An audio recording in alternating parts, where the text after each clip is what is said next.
নমস্কার বন্ধুরা, আমার আজকের প্রথম রেসিপি পাট শাকের বড়া। আর বড়াগুলো আমি কাবাবের মতন করে নিয়েছি। এগুলো আমার সব ভাজা হয়ে গেছে। এবার এগুলো আমি সব উঠিয়ে নিচ্ছি। আপনারা গরম ভাতে কিংবা শুধুও খেতে পারেন, এর উপর বিট লবণ অথবা চাট মশলা ছড়িয়ে। আমার আজকের দ্বিতীয় রেসিপি পাট শাক ভাজা। রেসিপিটাও হয়ে গেছে।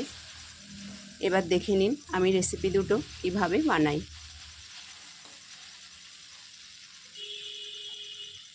রেসিপি দুটো বানানোর জন্য এখানে আমি নিয়ে নিয়েছি বেশ কিছুটা পাট শাক। আর পাট শাকগুলো আমি ভালোভাবে বেছে ধুয়ে নিয়েছি। আর শাকগুলো কচি আছে। দেখুন, এই পাট শাকের পাতাগুলো যদি একটু বড় বড় হয়ে যায় তাহলে এর মাঝখানে একটা মোটা শিরা হয়। সেক্ষেত্রে পাট শাকটা এইভাবে ভাঁজ করে মাঝখান থেকে এই শিরাটা বেছে ফেলে তারপর এগুলোকে কেটে নিতে হবে। এবার আমি এই শাকগুলো কেটে নেব। অর্ধেকটা পরিমাণ শাক আমি এখানে চপার বোর্ডে নিয়ে নিয়েছি। আর একটা চাকু দিয়ে আমি একটু বড় বড় করেই কেটে নেব। এগুলো কুচানোর দরকার নাই। দেখুন, এইভাবে আমি একটু বড় বড় করেই কেটে নিচ্ছি। এইভাবে আমি সব পাট শাকটা কেটে নেব। পাট শাকটা কাটা হয়ে গেছে। এবার আমি এর মধ্যে দিয়ে দিচ্ছি বেসন।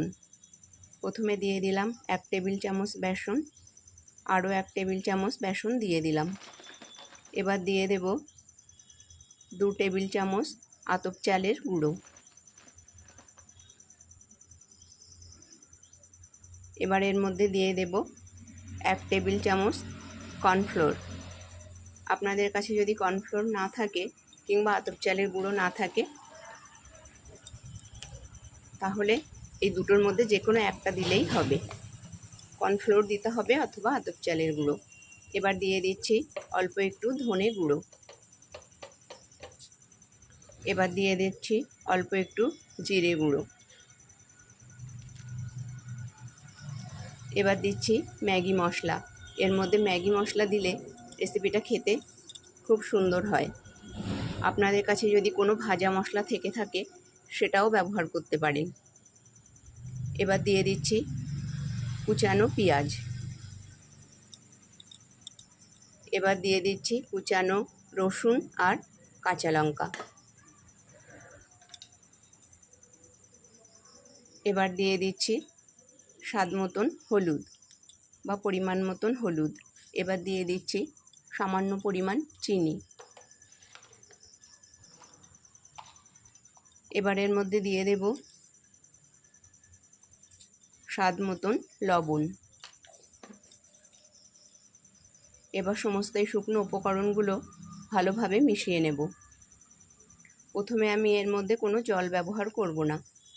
এইভাবে এই সমস্ত শুকনো উপকরণগুলো ভালোভাবে প্রথমে মিশিয়ে নেব।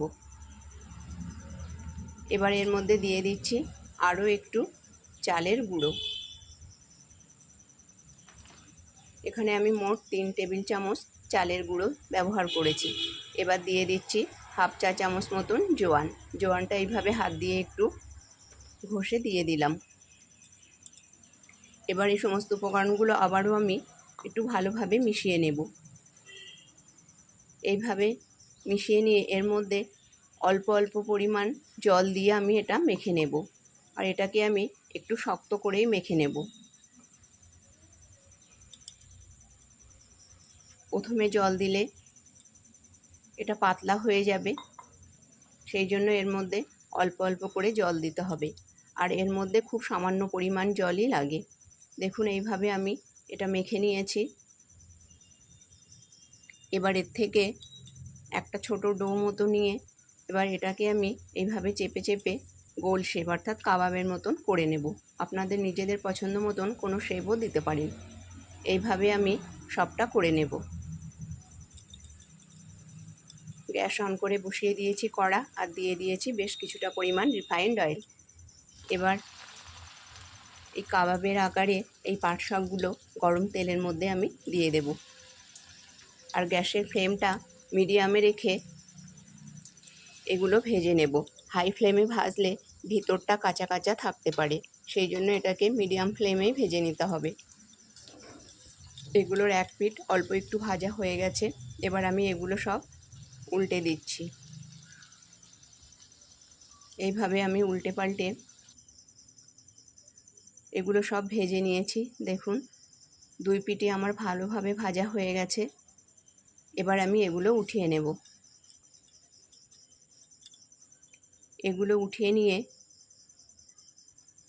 দ্বিতীয় ব্যাচের বড়া বা এই কাবাবগুলোও আমি ভেজে নেব। এগুলো গরম ভাতে খেতে ভালো লাগে, আগেই বলেছি, বা আপনারা শুধুও খেতে পারেন। এগুলো সব উঠিয়ে নিয়েছি। দেখুন দ্বিতীয় ব্যাচটাও আমি ভেজে নিয়ে ওই একই তেলের মধ্যে দিয়ে দিচ্ছি একটা শুকনো লঙ্কা ফোড়ন,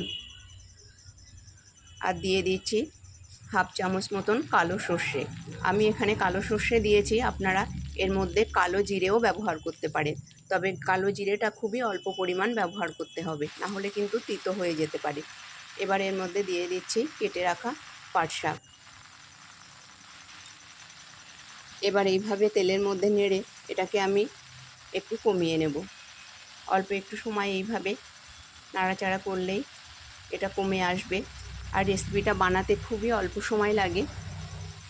কিছু সময় পর এটা কমে এসেছে। এবার আমি এর মধ্যে দিয়ে দিচ্ছি পরিমাণ মতন লবণ, আর দিয়ে দেব অল্প একটু হলুদ। এবার এই লবণ হলুদটা দিয়ে এটাকে ভালোভাবে আমি নাড়িয়ে একটু মিশিয়ে নেব। এইভাবে মিশিয়ে নিয়ে এবার এর মধ্যে দিয়ে দিচ্ছি খুব সামান্য পরিমাণ জল, যাতে এটা তাড়াতাড়ি সিদ্ধ হয়ে যায়। এবার আমি এর মধ্যে দিয়ে দিচ্ছি সামান্য একটু চিনি।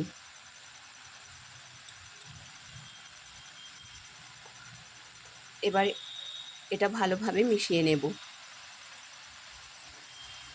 আর এই পাট শাকগুলো কিন্তু এরকম একটু ছাড়া ছাড়া ভাবই থাকে, পালং শাক বা লাল শাকের মতন ওরকম মিহি হয়ে যায় না। এইভাবে দেখুন বেশ কিছু সময় আমি নাড়িয়ে নিয়েছি, এটাকে আরও একটু ভেজে নেব। আরও একটু ভেজে নিয়েছি। রেসিপিটা এবার আমার হয়ে গেছে। দেখুন এটা খুব অল্প সময়ের মধ্যেই হয়ে যায়। তো আমার আজকের এই দুরকম রেসিপি যদি আপনাদের ভালো লেগে থাকে তাহলে লাইক, শেয়ার এবং চ্যানেলটাকে সাবস্ক্রাইব করবার অনুরোধ রইল। ধন্যবাদ।